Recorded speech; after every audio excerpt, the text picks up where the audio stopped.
Hey guys, so in the last two Q&As that I filmed, I got a few questions regarding solo hiking, and I didn't want to just tack that on to the other Q&As because I thought that there was a lot of information, and so it might make a bit of a longer video, so I just decided to do this video regarding solo hiking. And so I'll talk about, I kind of want to do it in a fun way, so I broke it up into the pros and cons of solo hiking, and then I'll answer a few questions that I got regarding solo hiking. So I'll start with the pros because I'm pro solo hiking. And number one, it's your hike. And I mean, duh, obviously you guys know that when you hike alone, it's your hike. It's your hike in regards of when you start and when you finish. Your start dates and your finish dates. If you want to start the first week of April, start in the first week of April. But if something comes up and you can't start until the last week of April, well then you have that flexibility to be able to start later. And then also the duration of the hike can change. If you want to start out doing it, try to do it in 4 months, and then you end up doing all these other side trips or taking days off or whatever it is that you do, and you end up finishing in 6 months. Or say you just have 6 months to give and there's somebody else that would have kind of constrained your hiking plan. I mean, it's your hike, so you can do whatever you want with it. You can start when you want, you can finish when you want, and you can stay out there as long as you want to. Number two, flexibility. So hiking alone gives you enormous amount of flexibility, obviously, because you don't have to take into anybody else's schedule or opinions into your choices. So this goes for how many miles you want to hike in the day. If you wake up that day and you don't feel like hiking as many miles as you thought the night before, then don't. Or if you're hiking during the day and you're like, man, I feel great at 20 miles, so like, let's do 10 more. Great, then do that. You also get to just pace yourself in regards to the miles per day that you do, but also the miles per week that you do, or the miles per month that you do, or however you want to schedule your section of the hike. I mean, that's totally up to you, and that's kind of really neat because you can listen to your body and your mind and just kind of do what is best for you. This also goes with whether you want to take a zero or not. And so if you get into town and you just need a day's rest, you can do that. Take a zero, take 2 zeros. You want to splurge on a hotel room? Do that. It's up to you. It's your hike. You don't have to go back to the trail at any point in time. It's still going to be there. So it's totally up to you. Oh, another thing. If you want to hitchhike to the beach because you heard that you're 3.5 hours away, do that. Go to the beach. I did that. I rented a car, went to the beach for a day, got back to the trail the next day. So these are just awesome little trips that you can make. And obviously if you have family or friends along the trail, or not along the trail, but if you have family or friends in Seattle or Northern California or something, you can take a day off and go see them. Make a schedule to go see one of them. I remember when I was in Oregon, I called one of my college friends that lives near Seattle, and I said, hey, like, would you be interested in maybe picking me up from the trail and like hanging out for a day? And he said, yeah, sure, like whatever. So I mean, I spent 2 days with his family. That was so much fun and so rejuvenating and exactly what I needed in order to finish the last 300 miles. So that was great, and I had that flexibility to do that. And number three, you don't have to worry about anybody else. And I know this sounds so incredibly selfish, but this is what you get when you solo hike. You don't have to worry about anybody else. I don't have to ask Bob if he's feeling okay. I don't have to check in with him. I don't have to make sure that he's happy with the day's plans, or if he can make it another 5 miles, or if he would rather stop now, or maybe he's the one that's trying to push me an extra 5 miles and I don't really feel up to it, and I don't want to do it, and I feel miserable, and I have a headache, and I don't want to hike today, or whatever the case is. I don't have to worry about him. And hiking the 2,663 miles is really tough mentally. It is so emotionally draining, and so I can't imagine having to expend any of my own energy to try to help somebody else. And I don't just mean like, hey, come on, like you can do it. I mean having to put up with somebody who experiences lows every day just like I did, had really tough days, really great days, but really tough days. And I just think that you would spend a lot of your energy and a lot of your time worrying about this other person that you care about that you're hiking with. Another thing is that if your partner chooses to tap out and you guys went shared gear together, either they take that or they let you keep it, but either way you could end up screwed because maybe you chose to share a tent and they bought the tent and they're gonna take the tent when they leave. So either you have to get a new tent in a few days or you have to leave the trail too. or maybe you guys budgeted your money together and they're leaving, so you have to too. So you have to take that into account as well. If this other person doesn't finish, that might disable you from being able to finish. And also another thing that I don't think people think about, but I think it's really hard on you mentally to hike with somebody for several months or weeks and then all of a sudden they're gone and you have to hike the rest of it alone. So I don't know how I'd feel after having a companion and a partner hiking with me, and then all of a sudden they drop off and I'm there all by myself. Don't have the encouragement that I'm used to having, don't have the partnership, the companionship that I had with my partner, and now I have to do it all alone. So that might be a little more than what you signed up for. 4, you have complete responsibility.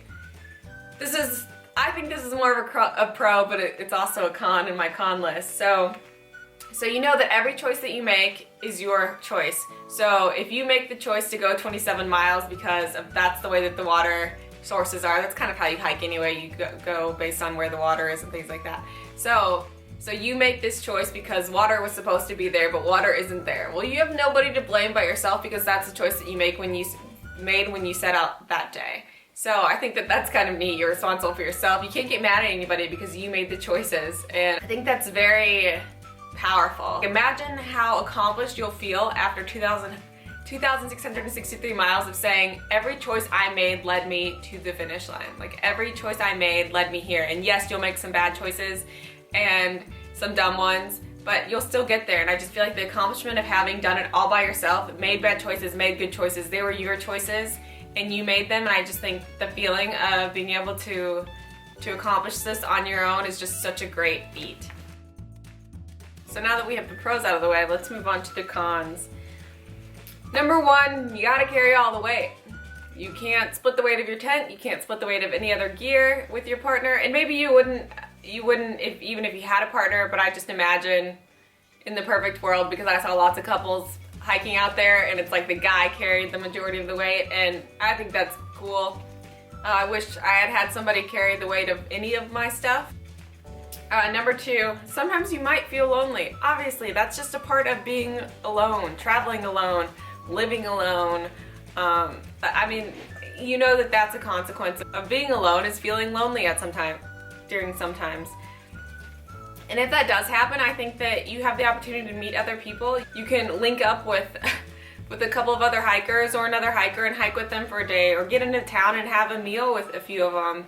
It's really easy to meet other hikers. And number 3, 2 heads are better than 1 most of the time.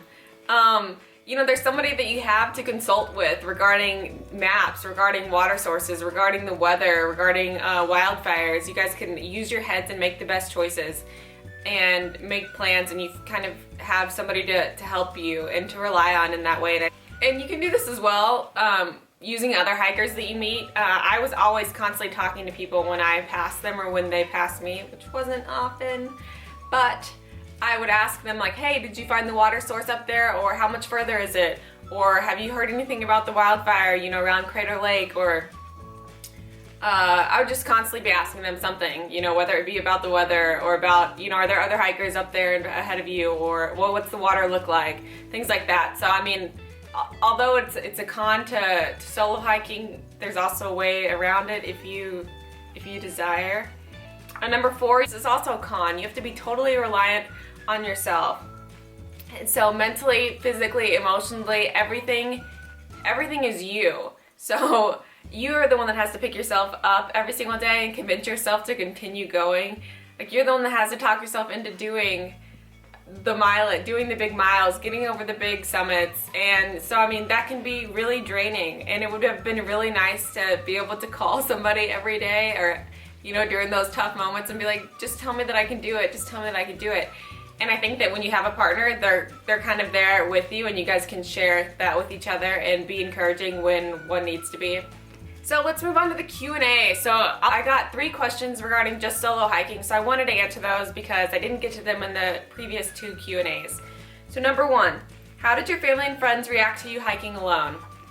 So my dad, well, he's the one that kind of got me into the idea of doing this to begin with, and I think he was maybe a little bit nervous about it, but he knew that if I was going to do it, I was going to do it alone, and so I think he just accepted it.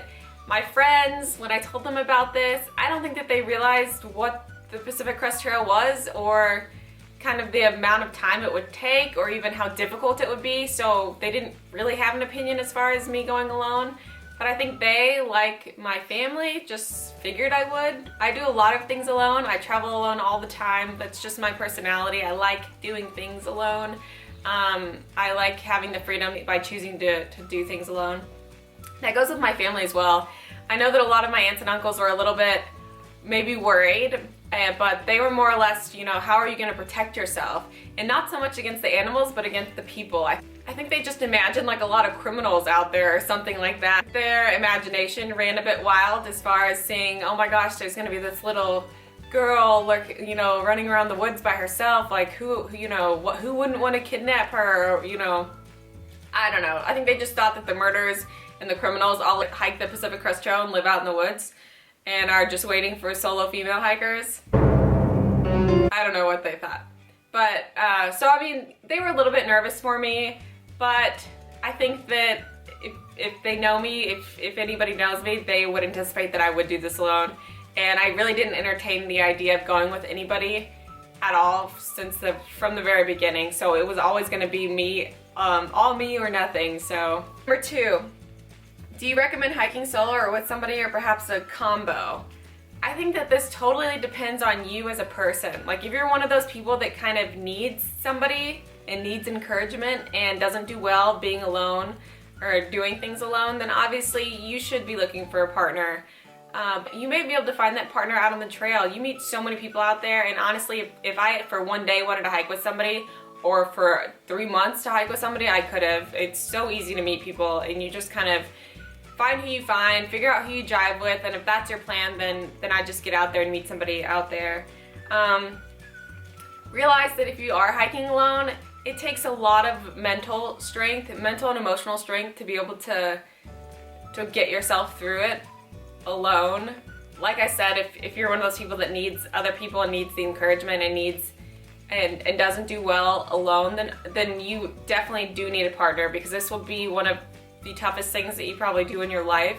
Toughest mental challenges that you will experience in your life.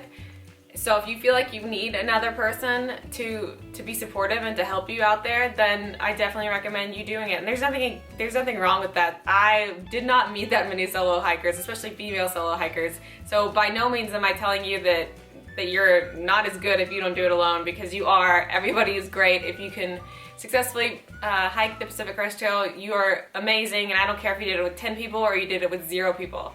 So, number 3, would I hike solo again? Absolutely. I don't regret my choice at all. I'm so happy that I did it. I met so many cool people and so many not so cool people. So I'm really glad that I chose to do it alone. I'm not sure I could have put up with anybody for 5.5 months, maybe besides my dad. So I just absolutely encourage you, if you are strong mentally and physically and you like doing things alone, go at it alone. Don't feel like you need to have somebody else just to hike the PCT, because you don't. And if you discover that you might want a partner or hike with a group, you can do that. Just get out there and do it. The next video might be a resupply video. I'll just go through how I packed my resupply box, how to ship it, and then maybe just resupplying in a grocery store and things like that. Let me know if that would be a helpful video or what kind of videos you guys would like to see next.